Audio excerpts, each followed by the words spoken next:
I swear, I didn't mean to peek on purpose. The normally shut window was open, and the curtains were enticingly swaying in the breeze. I found myself looking into the depths of the window. And there she was, a woman of incredible beauty like I'd never seen before. I couldn't look away. I was completely frozen. My name is Scott Thompson, a 32-year-old salesman. I work at a real estate agency in the sales department. I feel like it's more appropriate to say that I used to be in sales. Not to brag, but I was an excellent salesman. I've been awarded as the top seller at the company headquarters more than once. I think I became complacent, believing that I'd continue down the path of success. A month ago, my fall into the pit came unexpectedly. In the morning, my colleague suddenly fell ill and asked me to stand in for an afternoon property showing appointment he had. The one who fell ill was my peer, Bob Miller. Bob's flashy appearance was his trademark, and honestly, I couldn't like him. He had a tendency to pick on me for some reason. But Bob asked me for a favor humbly, so I thought I had no choice but to accept.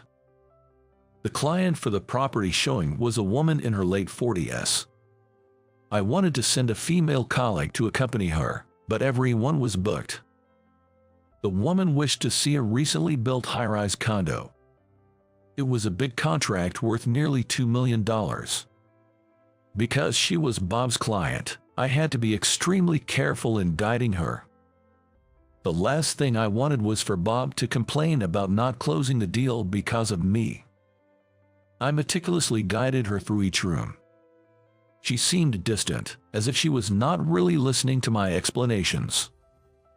Just when I thought this was a lost cause, she suddenly put her arms around my neck, freezing me in place. The woman seductively grinned at me. This was a bad situation. "Would you like to play a little?" she asked, making my back run cold. She rubbed her soft body against mine, and I couldn't move.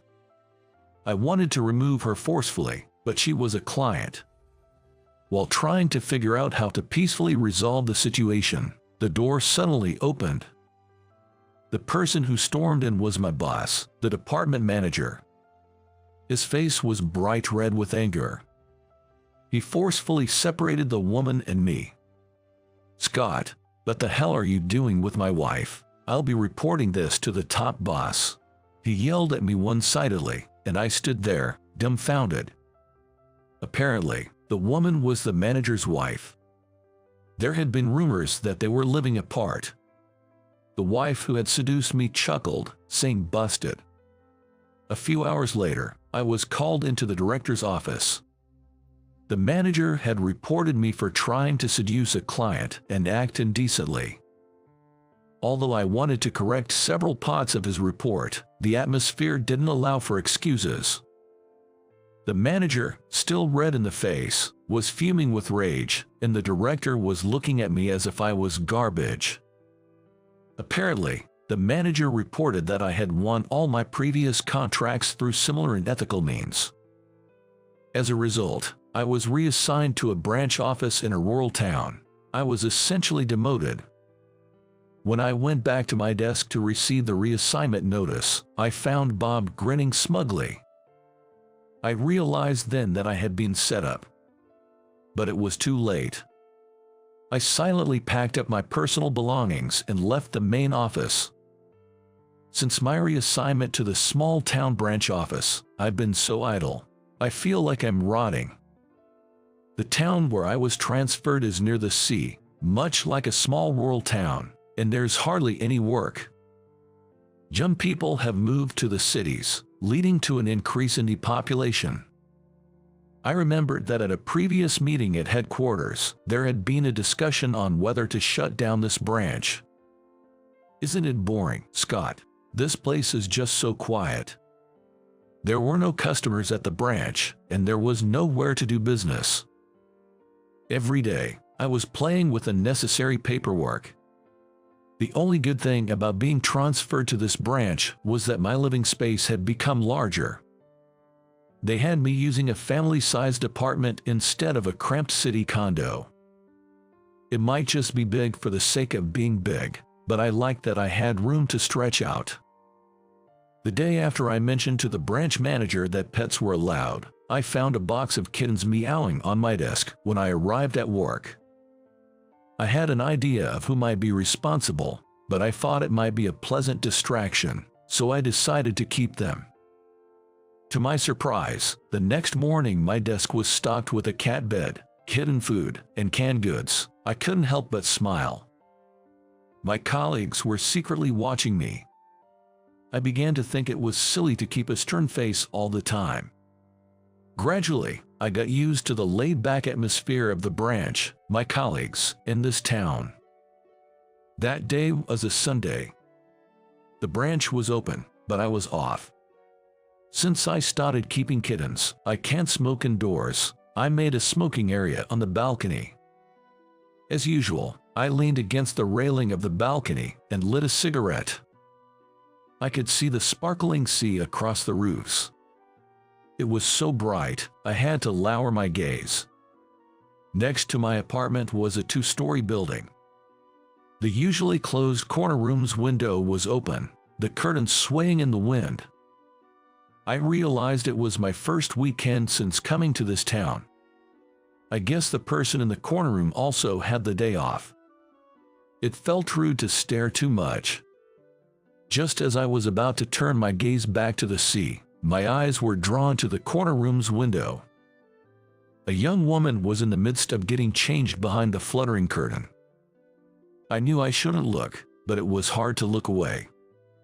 I dropped the ash from my cigarette onto the back of my hand and let out an ouch. She looked at me. The moment our eyes met, she glared at me with a crazy expression. While I was taken aback by that, the window was closed roughly. Normally, I'd expect a or something like that, but she just glared at me without letting out a single scream. I felt a sudden urge to laugh. I couldn't hold back and started laughing. The window flew open again. "Don't laugh, just you wait and see," she yelled at me, and the window was closed again. Immediately after, the sound of footsteps echoed running down the outside stairs of the apartment. "Wait, really? Is she coming here?" I rushed from the balcony towards the entrance. I heard the elevator arriving through the door.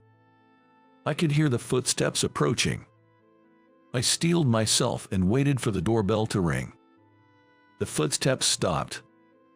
"Come out, hey," she yelled as I opened the front door with resignation. Then, I froze for a moment. She had mistakenly rung the doorbell of the next room. We looked at each other, both letting out an eh.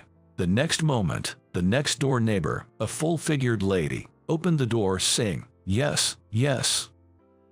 The Chihuahua suddenly darted out and barked at her. She snapped back to reality and profusely apologized for accidentally entering the wrong room, while the Chihuahua continued to bark at her. I also instinctively bowed my head and said I'm sorry. The lady retrieved the Chihuahua and closed the door.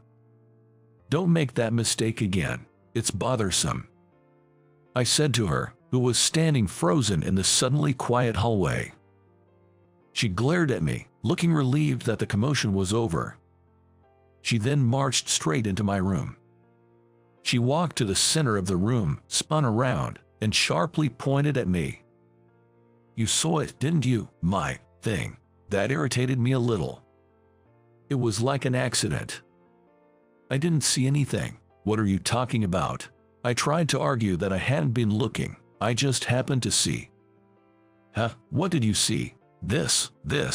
While saying that, she pulled at the collar of her t-shirt to reveal her chest. A glimpse of her blue underwear was visible. "Hey, stop that, it's showing."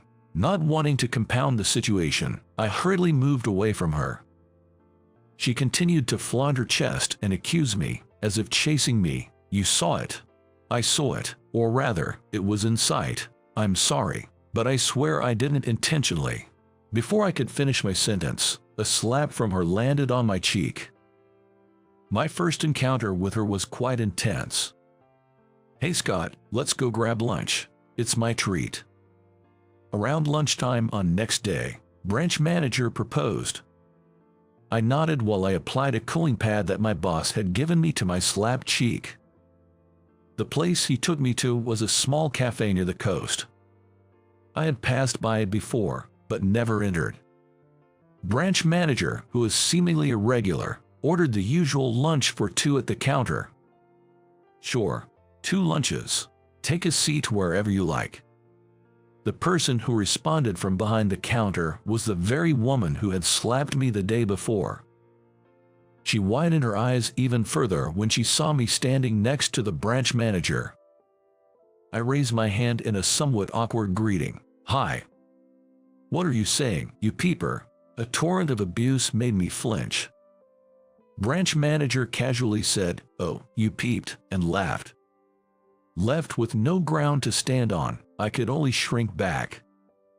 In the end, I sat next to my boss at the counter, receiving her glare as we had lunch. When branch manager asked her if something happened, she explained what had happened yesterday. Not wanting to prolong the situation, I silently listened to their conversation. She complained about me to the branch manager. I was worried about how he would react, but he just seemed to find the whole thing amusing. He's a womanizer, no need for him to peep. I was shocked at branch manager's words. "What do you mean?" she asked eagerly. Branch manager started laughing as he told her why I was transferred. She burst into laughter, saying seriously. I was surprised by her reaction. I thought she would assume the worst of me and despise me, but she laughed and said, "You had some bad luck, huh?" As we were chatting excitedly at the counter, the cafe door opened, and in came men who were clearly not locals. She furrowed her brows by the sight of them. The manager was having a conversation with those men. They didn't seem to have come to the cafe to enjoy coffee.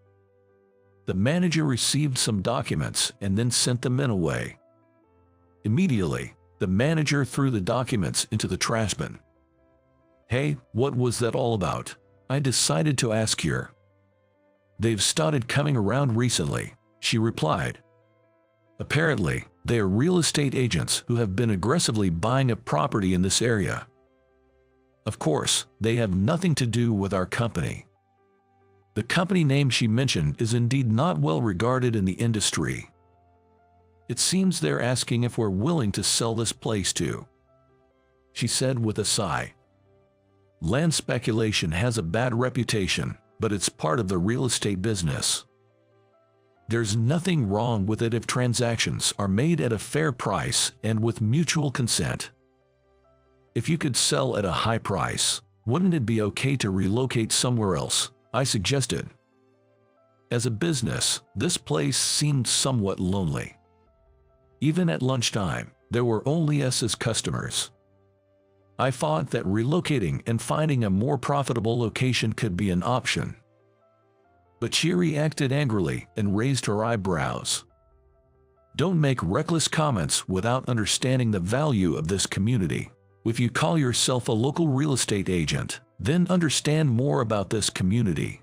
She lashed out and then disappeared into the back room. "I'm sorry about that. She's really passionate about our local community. She is called Kathy. Don't take it too hard, alright? Keep on hanging out with us." He quietly served us another round of coffee. From that day, I established a new habit. Instead of going straight home from work, I decided to take a slow walk around the neighborhood. Kathy's words about the local love had been a stimulus. I had been downhearted since my demotion, but her words became a source of motivation. When I took the time to walk, I discovered many new things. While it was said that there weren't many young people, I noticed that there were many young newcomers. Most of them seemed to have migrated here, attracted by the ocean. I'm not a morning person and had never seen the morning sea. I was invited to the beach before going to work by a young man who had moved from the city and opened a pub. There was a local beach that I had not known. At the time when the sun was about to rise, there were people waiting for the waves on their surfboards. I had never surfed, so I was surprised to see people surfing so early in the morning. With my heart pounding, I went down to the sandy beach to watch the scene. While observing them, I noticed that there were proper rules. Only one person could ride a wave at a time. There seemed to be some priority order, and they were giving way to each other. It was surprising. I had imagined it to be a more rough sport, but it wasn't. "What are you doing?" I turned around by the voice, and it was Kathy. In her hands, she had a large beadboard and flippers. "Good morning, what's that?" I pointed at the large beadboard and asked. Kathy put her flippers on the sand and sat down next to me. Then she showed me the large beadboard. Unlike a normal beadboard, it had some kind of rope attached. At the end of the rope, there was something like a wristband. "It's a bodyboard. Haven't you seen one before?" She was dressed in a short-sleeved, three-quarter-length sweatsuit. Probably she is about to hit the waves. I learned that bodyboarding is a sport different from surfing. You ride the waves by laying your upper body on the board. You wear flippers on your feet, also known as fins, to help you navigate in the water. Everything was so new, and I had many questions. She explained it all patiently while doing her warm-up stretches. I learned that the waves are better in the morning, and that there are specific times when the waves appear and disappear. Why not give it a try, Scott? It's a waste not to. Living so close to the sea, make the best of your move, she teased as she put on her fins and stood up. She connected a leash, a cord that attaches the board to her wrist, and she was ready to go. With her fins on, she started walking backward into the sea, keeping her gaze on me. She looked sort of cute, like a penguin. Our eyes met and she gave me a big, joyful wave. When the water reached her waist, she turned around and started moving over the waves toward the horizon. I feared she might flip over when a big wave came, but she knew what she was doing. She built up some speed and dove under the wave with her board. I later found out this move is called a dolphin dive. She passed a few waves before reaching the waiting point where the best waves roll in. She sat on her board, waving at me. When a wave came, she'd speed up and ride it. She looked like she was flying as she slid down the large waves diagonally. After almost an hour in the water, she returned to the shore with a satisfied look on her face. The other surfers were also making their way back to land. Much to my surprise, they greeted me as each one passed by me. It was a small gesture, but it made me feel warm inside. Some of them had tattoos peeking out from under their wetsuits. Despite the variety, everyone was so friendly it was almost surprising. Cass V2 had taken off the upper part of her wetsuit. Her vivid blue bikini gave me a small startle, but the next moment I realized something, and I couldn't help but voice it out loud. "Ah, you were wearing a swimsuit that time, weren't you? It wasn't underwear after all." The underwear I thought I saw her in was actually her swimsuit. No wonder she didn't mind my seeing it. Kathy snorted with laughter. I felt a bit like I'd lost somehow, but I also felt surprisingly refreshed. This is a nice town. As I said this, squinting at the glittering sea, she gave me a happy smile and extended a welcoming hand. "Welcome." Her hand was still slightly cool from the water as I shook it. From that day on, I started waking up early to go to the beach. I would have loved to try surfing, but sadly, I can't swim. I was told that I'd float if I wore a wetsuit, but the idea of going into the sea was still a bit scary. I also started going to the cafe where Kathy works for lunch every day. I got to know the local shopkeepers, and I started hanging out more often with the young people who had moved here. As I started to blend into the local scene, I started hearing more and more about the land sharks. They seemed to be pushing their agenda quite aggressively. It felt like something big was in motion, and it didn't feel right. Then, one day, my hunch proved right. On my way to work, a black luxury car sped past me.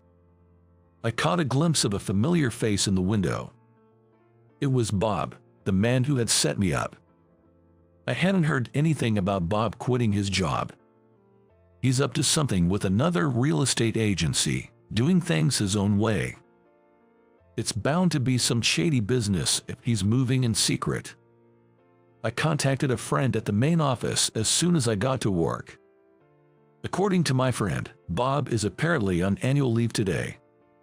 Recently, he's been having a lot of unexplained absences, and his lifestyle has noticeably become more extravagant. I ask about his sales performance. Right now, in my absence, it seems that Bob is the top in sales. But my friend says there's something fishy about his sales. He suspects Bob might be making deals with some dangerous parties. Maybe that's the source of his flashy lifestyle. During lunch, I dropped by the usual cafe, expecting to see Kathy. As soon as I entered the cafe, I let out a "oh." The department manager's wife, the one who caused my demotion, was elegantly sipping coffee at the counter. She noticed me frozen at the entrance and gave me a soft smile. With a silent gesture from her beige manicured finger, she indicated for me to sit next to her. Reluctantly, I sat down next to her. "Why are you here? It was your fault that..." Once I verbalized it, I felt a surge of forgotten anger. She raised a finger to my lips as I was about to raise my voice and said, "Be quiet. I'm sorry about that time. I lost to the terms of exchange. I didn't mean to ruin your career." Her apologetic smile cools my rising anger. Somehow, I can't bring myself to dislike this woman, and it troubles me. I look down without being able to say anything, and she starts telling me the whole truth. It seems that Bob reached out to her when she was desperate to get a divorce. He offered her money to frame me. She agreed because she needed the money for her life after the divorce. Bob had been terribly bad-mouthing me, saying I was a hindrance to his future work. "Why are you telling me all this now?" "Because the money hasn't been transferred. It means the contract is void, right?" It made sense. Moreover, she apparently investigated Bob out of spite. She spread out his investigation report in front of me. I quickly read through the report. It appeared that Bob had connections with some dangerous people. He seemed to be assisting them in contracting real estate properties. I realized that the one hunting all the local real estate was planning to establish a dedicated real estate company. I couldn't help but admire the scale of the plan. However, I couldn't accept the idea of this area being dominated by these dangerous parties, as per Bob's plan. "How much will you pay for this?" She tilted her head and peeked into my face. Her long eyelashes sparkled with a bit of glitter. I had no idea how much to offer.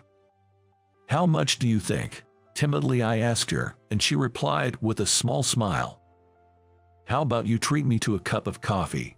In front of my stunned eyes, she raised her empty coffee cup and said so. In the evening, I was alone in the office, thoroughly examining the investigation report on Bob I had received from her. I wrote a report to the headquarters within the night and sent it by email. The headquarters would surely be in turmoil by tomorrow morning. Relations with dangerous people would seriously harm the company's reputation. As I expected, I received a call from the headquarters, and the next day, I was asked to go to the headquarters. I found myself looking up at the headquarters building after a long time. I thought I might feel more nostalgic, but no such emotion arose. All I could think was the sky seems narrower here. As soon as I used my employee ID to enter the building, someone rushed towards me. It was the department manager who orchestrated my transfer. The department manager grabbed me by the collar and gruffly asked, "What are you doing here?" I may have been transferred to a branch office, but I'm still an employee of this company. I have business at headquarters. In the lobby, the manager and I glared at each other for a moment. The president's secretary interrupted us. I was instructed to go to the president's office immediately, and I shook off the department manager. The department manager was told to come along as well. Upon entering the president's office, I saw Bob standing there with a pale face. The department manager looked uneasy, unsure of what's going on. The president said to me, "I read your report." On the desk were not only my report, but also a large number of documents and photos. They must have investigated this yesterday. These were likely proof of Bob's misconduct. The manager turned pale as looking at the photos of Bob conducting business meetings with disreputable individuals. A subordinate's misconduct reflected poorly on his superior's lack of oversight. I was hoping they'd both get kicked out due to collective responsibility. The verdict handed down by the president was that Bob was fired and the department manager was demoted. I later learned that most of Bob's sales were contracts with shady partners. We should be able to cancel the purchase contracts according to our internal regulations, but it will be a difficult task to negotiate each one individually. I can only hope that everyone at headquarters will pull together and work hard. Bob, having received his termination notice, left the room with a pale face. The president said to me, "Come back to the headquarters." He wanted me to perform as I used to, as the top salesman. That's the future I originally hoped for, but I felt a sense of unease. I stayed silent, unable to give an immediate answer. The president seemed to be waiting for my reply. My eyes were drawn to the large window behind the president. It was a sunny day and the sunlight was pouring in. But still, when I returned to the branch office, the sun had set and it was well past business hours. I figured everyone must have gone home by now, but the office windows were brightly lit. I was surprised to see people working overtime, which was unusual. As I opened the door, a party popper went off unexpectedly. The popping sound startled me, and I shrieked back. As I stood there, covered in thin paper strips, I was at a loss for words. "Congratulations on your return to the headquarters, back on the fast track, Ed." The office was filled with my branch colleagues, the branch manager, the president of the shopping district, and some surfers I know. When I said you'd probably be returning to the headquarters, everyone came. "You're really loved, huh?" said the branch manager, wearing a party hat. Some people were already teary-eyed at his words. "It's taken for granted that I'm leaving this branch. I heard you used to be the top salesman. I had no idea. You're not someone who should be wasting away in a place like this," said Kathy with a slightly sad smile, causing a pang in my chest. "You know, I turned down the offer to return to the headquarters." At my words, everyone made a bewildered face. Seeing their expressions, I felt somewhat guilty. I felt like I've let them down. Why? What about your promotion?" Kathy, as if representing the whole group, bombarded me with questions. After a brief thought, I just repeated what I had told the president. "The city's too cramped, it's suffocating, and there's no sea. I want to learn to swim." With a look of disbelief, Kathy hugged me. I whispered something only Kathy could hear. "And you wouldn't be there." There was no reply from Kathy, but I knew what she was feeling from the tight grip on my arm. I thought my decision was not wrong at all. Early next morning, I stared at the sea from the sandy beach as usual. Next to me, Kathy was preparing to go into the sea. She narrowed her eyes, checking the waves. And as I watched her profile, Kathy glanced at me. "Weren't you the one who wanted to learn to swim?" She seemed unsatisfied that I wasn't going in with her. "I wanted to learn to swim," but I didn't even have a swimsuit. When I told her I need to get the gear first, Kathy chuckled, "Just swim in your shorts." "I've been thinking, do you want to get married?" Kathy froze at my words. Ever since I met her, she's always been full of surprises. But this time, I wanted to surprise her, and I succeeded. I smiled to myself, looking at frozen Kathy. Coming back to her senses, she gave a chuckle looking at my grin, and clicked her tongue. "I'm not marrying a non-swimmer." She turned her head away and declared loudly. Then, in a much smaller voice, she added, "If you learn to swim, I'll consider it." Her teasing wasn't something new. "And when did you start liking me?"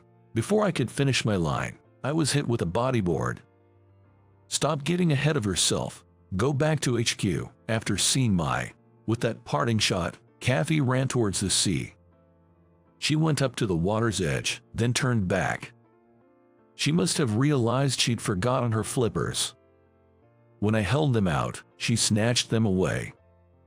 And as she put on the flippers at the water's edge, she turned and gave me a big wave. "The ring better be a diamond, not a birthstone." At Kathy's words, I made a big circle with both my hands. With her, I could even get into the sea without fear.